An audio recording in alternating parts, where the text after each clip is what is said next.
Amados, el pastor Pedro Saavedra les saluda y a partir de hoy comenzamos una serie nueva, que en realidad no es una serie nueva. Vamos a dar lectura al libro El Reino de Dios, un libro escrito por nuestro hermano Leo Fenton, la historia de Dios desde su punto de vista eterno.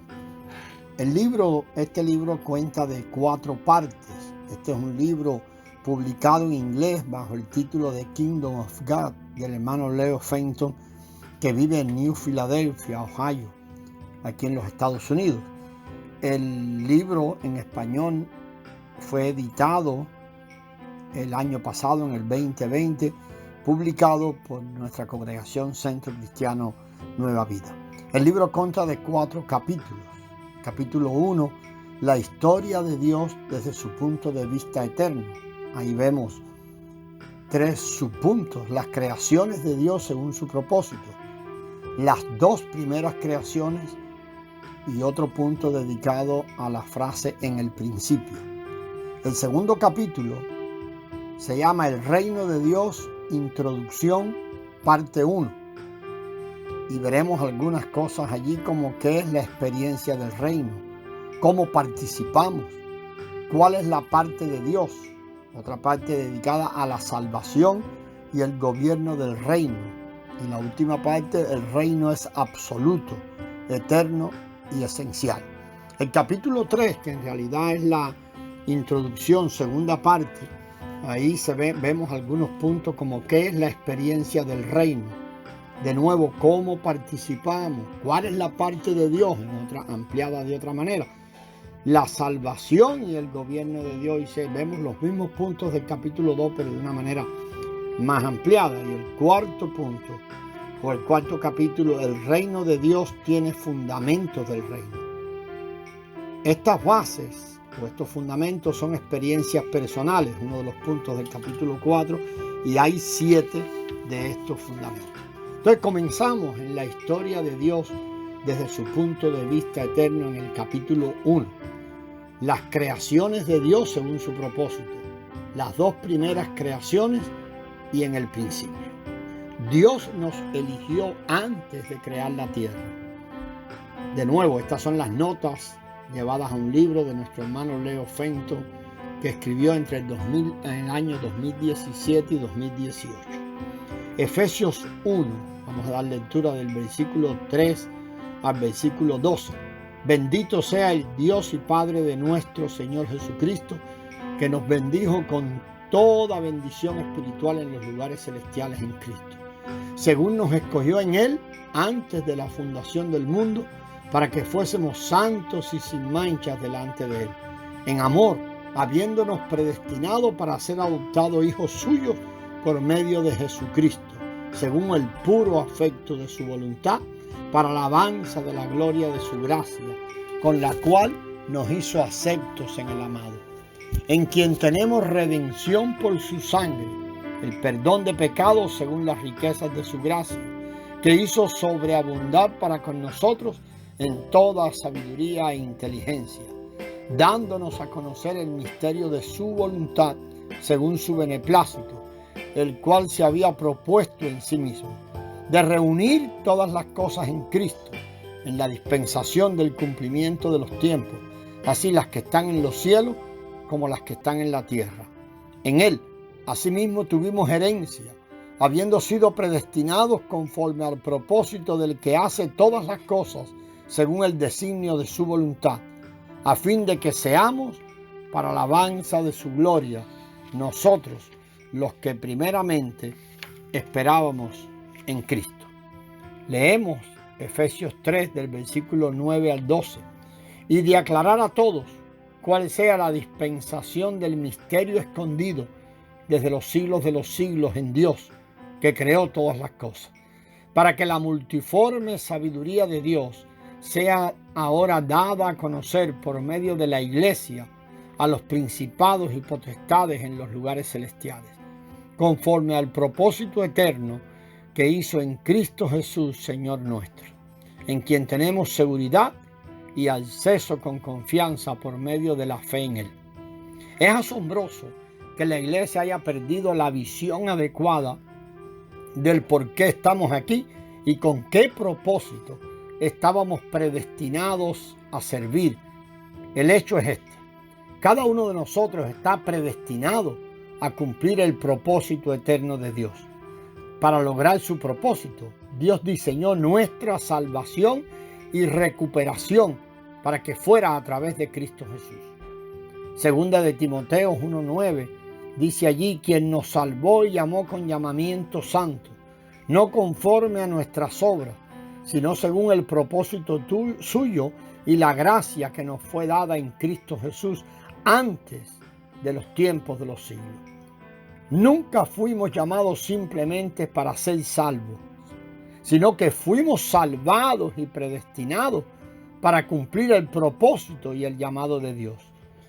Que nos digan que somos salvos para ir al cielo es demasiado superficial para una experiencia cristiana adecuada. ¿Por qué? Dios nos eligió antes de la fundación de la tierra para su propósito.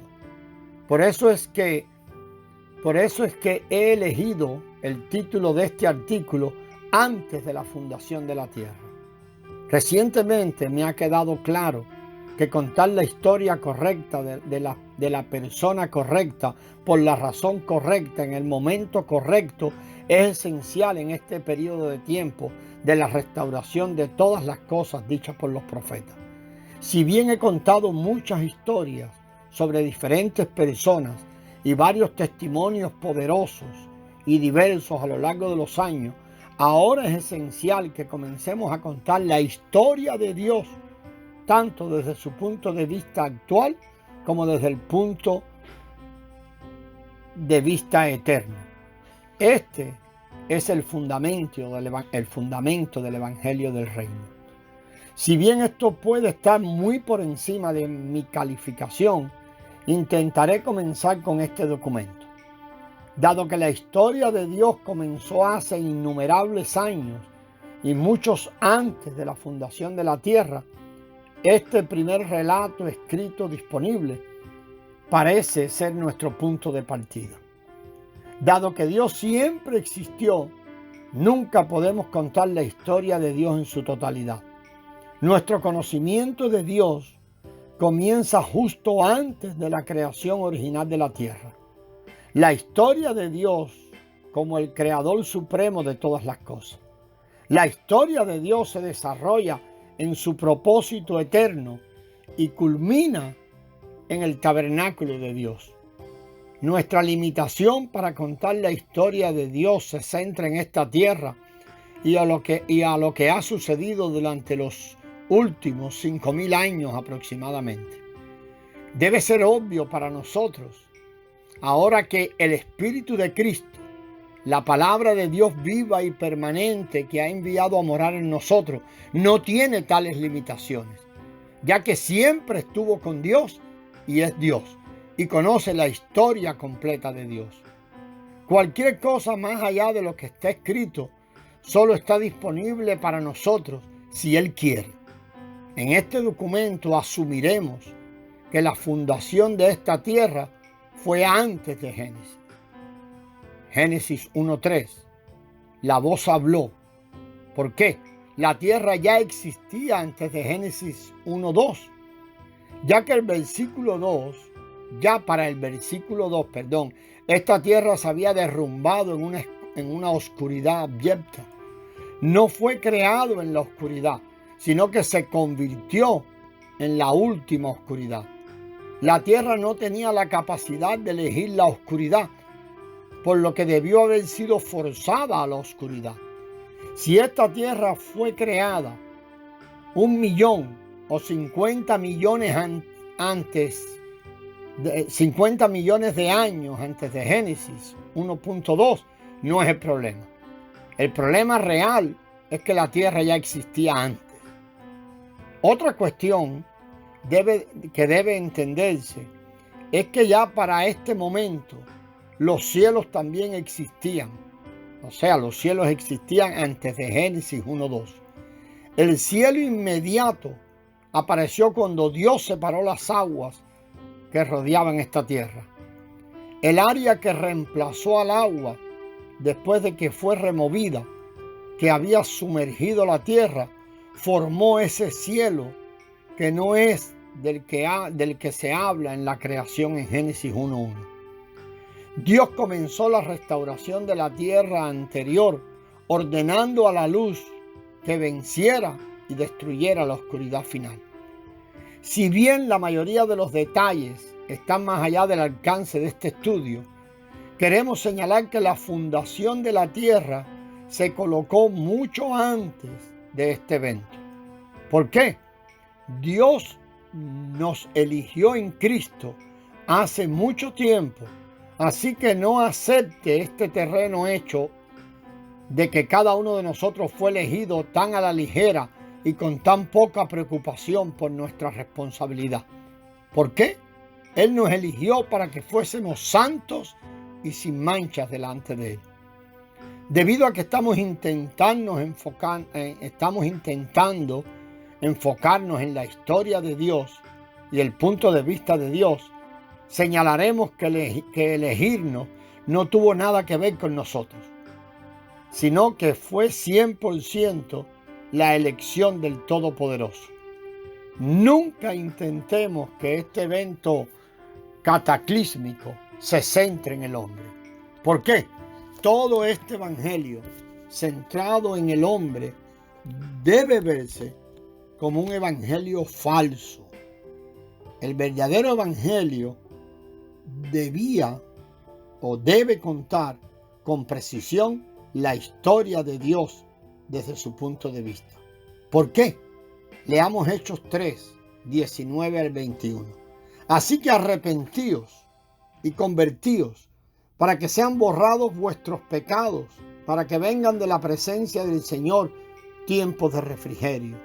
Y Él envía a Jesucristo, que os fue anunciado, a quien de cierto es necesario que el cielo reciba hasta los tiempos de la restauración de todas las cosas, de que habló Dios por boca de sus santos profetas, que han sido desde tiempo antiguo. A partir de este momento, en la restauración de todas las cosas dichas por los profetas, el mensaje del reino debe confrontar y girar a la iglesia en una dirección eterna y rechazar todo este evangelio centrado en el hombre y enfocarse completamente en Dios y establecer un sacerdocio corporativo para que cumpla su propósito eterno. ¿Por qué? Dios creó todo para su propia razón, porque tenía un propósito personal y eterno en mente. Ciertamente, no creó todo para satisfacer las necesidades del hombre, ni para la felicidad del hombre, ni para el beneficio del hombre. Dios no está aquí para satisfacer la necesidad del hombre, sino que el hombre está aquí para satisfacer la necesidad de Dios. Para contar esta historia, comenzaremos en el primer capítulo de la Biblia. Bueno, hermano, parece que acepta estas escrituras antiguas como hecho eterno y no como la mayoría de la jerarquía erudita de la iglesia visible. Por supuesto que es cierto que considero que estas escrituras y el relato de Génesis son 100% precisos y sé que esto puede requerir una explicación lógica. El relato de Génesis de la creación ha sido atacado por muchos dentro de la iglesia, así como por múltiples fuera de la iglesia. La objeción es que Génesis no es un relato científico de cada I y de cada T. Y no hay ninguna afirmación en la escritura de que este relato sea verdadero, porque no puede ser confirmado por investigación científica. Pero hermano, ¿cómo es posible que alguien pueda saber estas cosas registradas en el libro de Génesis? Entonces, ¿cómo podemos confiar en que algo de esto sea relevante? Leemos 1 de Pedro 1, versículos 10 al 12. Los profetas que profetizaron de la gracia destinada a vosotros inquirieron y diligentemente indagaron acerca de esta salvación, escudriñando qué persona y qué tiempo indicaba el Espíritu de Cristo que estaba en ellos, el cual anunciaba de antemano los sufrimientos de Cristo y las glorias que vendrían tras ellos. A estos se les reveló que no para sí mismos, sino para nosotros administraban las cosas que ahora os son anunciadas por los que han predicado el Evangelio por el Espíritu Santo enviada del cielo, cosas en las cuales anhelaban mirar los ángeles. No es que alguna persona antigua consiguió estas increíbles verdades y las escribió, no. Se puede confiar plenamente en esta porción del Dios Altísimo llamada Palabra de Dios, quien es el Espíritu de Cristo, revelar a quien es el Espíritu de Cristo, revelara la verdad plena e incontaminada acerca de la creación. ¿Por qué? Él es a través de quien Dios creó todas las cosas y debe saber exactamente cómo sucedió.